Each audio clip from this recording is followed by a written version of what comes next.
నమస్కారం. ఈనాటి మన ఆసక్తికరమైన వివరణకు స్వాగతం.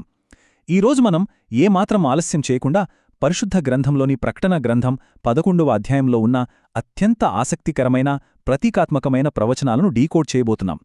ఇది అక్షరాలా ఒక సినిమాటిక్ అనుభవాన్ని చెప్పొచ్చు. ఆ కళ్లకు కట్టే దృశ్యాల వెనుక దాగి ఉన్న లోతైన అర్థాలేమిటో మనం కలిసి అన్వేషిద్దాం.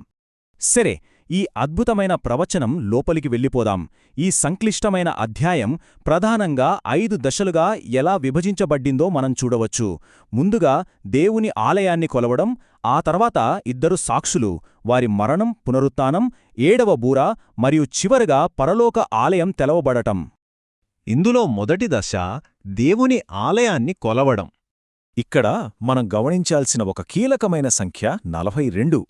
యోహానుగారికి ఒక కొలకర్ర ఇచ్చి దేవుని ఆలయాన్ని కొలవమంటారు.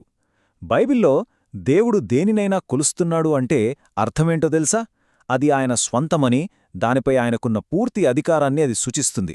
కాని ఆలయపు వెలుపులి ఆవరణాన్ని మాత్రం కొలవవద్దని దూత చెబుతాడు.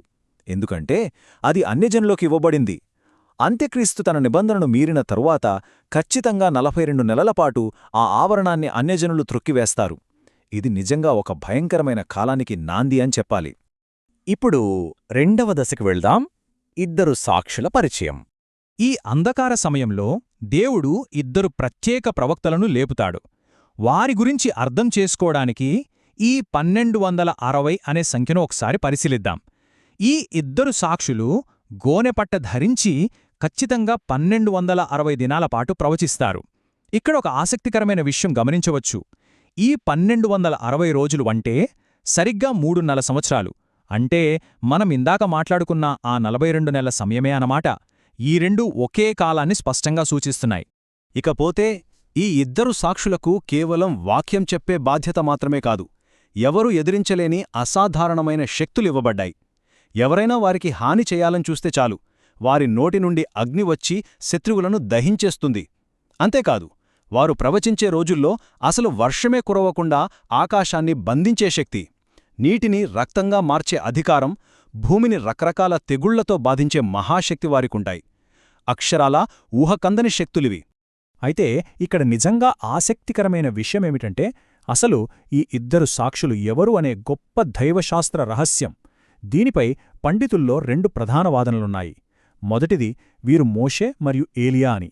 ఎందుకంటే నీటిని రక్తంగా మార్చడం, తెగుళ్లు రప్పించడం మోషేను గుర్తుచేస్తే, వర్షాన్ని ఆపడం, అగ్నిని రప్పించడం ఏలియాను గుర్తుచేస్తాయి.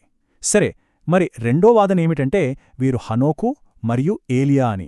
ఎందుకంటే బైబిల్ చరిత్రలో మరణాన్ని రుచి చూడకుండా సజీవంగా పరలోకానికి కొనిపోబడిన ఆ 2 వ్యక్తులు వీరే కావడమే దానికి కారణం. 3వ దశ మరణం మరియు పునరుత్థానం. ఇక్కడ కథ చాలా ఉత్కంఠభరితంగా మారుతుంది. ఈ నాటకీయమైన క్రమాన్ని ఒకసారి చూద్దాం. ఆ 2 ప్రవక్తల సాక్ష్యకాలం ముగిసిన వెంటనే అగాధం నుండి పైకి వచ్చే ఆ క్రూర మృగం, అదేనండి అంత్యక్రీస్తు, వారితో యుద్ధం చేసి చివరకు వారిని చంపేస్తాడు. వారి శవాలు ఆత్మీయంగా సదోము, ఐగుప్తు అనబడే నగరవీధుల్లో పడి ఉంటాయి. వారి హెచ్చరికల వల్ల వేదనపడిన లోకమంతా వారి మరణాన్ని చూసి తెగ సంతోషిస్తుంది. కాని ఆ తరువాతే అసలైన ట్విస్ట్. ఊహించని విధంగా వారు సజీవంగా లేచి ఆశ్చర్యకరంగా పరలోకానికి కొనిపోబడతారు. ఇక్కడ లోకం చేసుకునే ఆ వికృతమైన సంబరాలు చూస్తే ఆశ్చర్యం వేస్తోంది. ఒకరికొకరు కానుకలు పంపుకుంటూ పండుగ చేసుకుంటారు. కాని ఆ సంతోషం కేవలం 3.5 రోజులు మాత్రమే నిలుస్తుంది. సరిగ్గా ఆ 3.5 రోజుల తర్వాత దేవుని యొద్ద నుండి జీవాత్మ ఆ 2 సాక్షులలోకి ప్రవేశిస్తుంది. వారు తమ పాదాలమీద అలా నిలబడగానే చూసేవాళ్ళందరి గుండెల్లో రైలు పరిగెట్టుతాయి. ఎంతటి భయం కలుగుతుందో కదా! వారు అలా మేఘారూఢులై పరలోకానికి ఆరోహణమైన వెంటనే భూమిపై ఒక మహాభయంకరమైన దృశ్యమావిష్కృతమవుతుంది. భయంకరమైన భూకంపం వస్తుంది. ఆ నగరంలో 10వ వంతు కుప్పకూలిపోతుంది.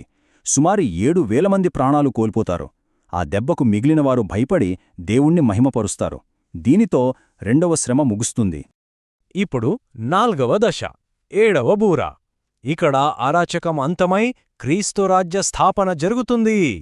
మరియు ఇది ఒక అద్భుతమైన సత్యాన్ని మనకు వివరిస్తుంది. చూడండి, ఈ 7వ బూర ఊదగానే పరలోకంలో మహాజయధ్వనులతో ఒక గొప్ప ప్రకటన వినిపిస్తుంది. ఈ లోకరాజ్యము మన ప్రభువును ఆయన క్రీస్తుననైన రాజ్యమాయను. ఆయన యుగయుగముల వరకు ఏలును అని. సాతాను చేతుల్లో, పాపపు మనుషుల చేతుల్లో ఉన్న అధికారమంతా ఇక సంపూర్ణంగా యేసుక్రీస్తు చేతుల్లోకి వస్తుందని ఇది ఎంత బలంగా ఉద్ఘాటిస్తోందో కదా. ఈ అద్భుతమైన ప్రకటన వినగానే పరలోకంలో వాతావరణం ఎలా మారిపోయిందో గమనించండి. దేవుని సింహాసనం ముందున్న 24 పెద్దలు ఒక్కసారిగా తమ ముఖాలు నేలకానించి దేవునికి సాష్టాంగపడి కృతజ్ఞతాస్తుతులు చెల్లిస్తారు.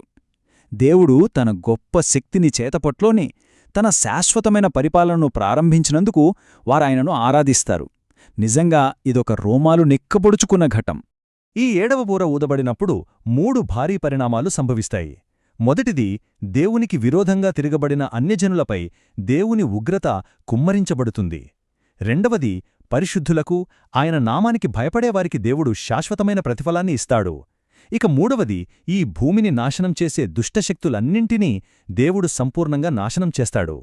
న్యాయానికి, దైవిక బహుమతికి ఇదొక సరైన ముగింపు. ఇక చివరిగా 5వ దశ, పరలోక ఆలయం తెరవబడటం. ఇది మనల్ని మొదటి దశలోని ఆలయం కొలవటం అనే అంశంతో అద్భుతంగా అనుసంధానం చేస్తుంది. తెరవబడిన ఆ పరలోక ఆలయంలో నిబంధన మందసము కనిపిస్తుంది. అయితే ఈ మందసము అంటే కేవలం ఏదో ఒక భౌతిక వస్తువు మాత్రమే కాదు. భూమిమీద ఎంతటి భయంకరమైన గందరగోళమున్నప్పటికీ దేవుడు తన ప్రజలతో చేసిన వాగ్దానానికి, ఆయన విశ్వసనీయతకు ఇదొక అంతిమ చిహ్నం. మహాశ్రమల కాలంలో కూడా దేవుడు తన ప్రజలను అసలు మర్చిపోలేదనడానికి ఇంతకంటే గొప్ప భరోసేముంటుంది చెప్పండి. పరలోకంలో ఆ మందసం కనిపించిన వెంటనే మెరుపులు, ధనులు, ఉరుములు, మహాభూకంపం, గొప్ప వడగండ్లు వస్తాయి.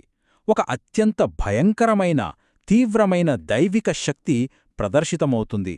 దేవుని పరాక్రమాన్ని దృశ్య శ్రవణ రూపాల్లో ఇంత అద్భుతంగా ఆవిష్కరిస్తూ ఈ అధ్యాయంలోని సంఘటనలకు తెరపడుతుంది.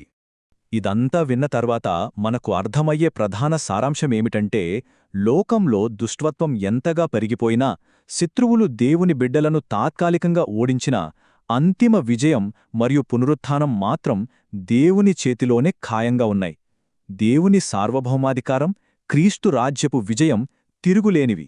ఇదే ఈ అధ్యాయం మనకు నేర్పే అత్యంత శక్తివంతమైన ఆత్మీయ పాఠం. ఇక ఈనాటి మన వివరణను ముగించే ముందు ఒక ముఖ్యమైన ప్రశ్న గురించి ఆలోచిద్దాం. ఈ లోక రాజ్యాలన్నీ అనివార్యంగా క్రీస్తు శాశ్వత రాజ్యంగా మారబోతున్నప్పుడు ఆ వాస్తవాన్ని ఎదుర్కోవడానికి ఈరోజు మనం ఎలా సిద్ధపడాలి? ఒకసారి మనల్ని మనం ప్రశ్నించుకుందాం. ఈ అద్భుతమైన సత్యాన్ని లోతుగా అర్థం చేసుకుని ఆ నిత్య రాజ్యం కోసం ప్రతి ఒక్కరం సన్నద్ధం కావాలి. ఈ శక్తివంతమైన ఆలోచనతోనే ఈనాటి విశ్లేషణను ముగిద్దాం.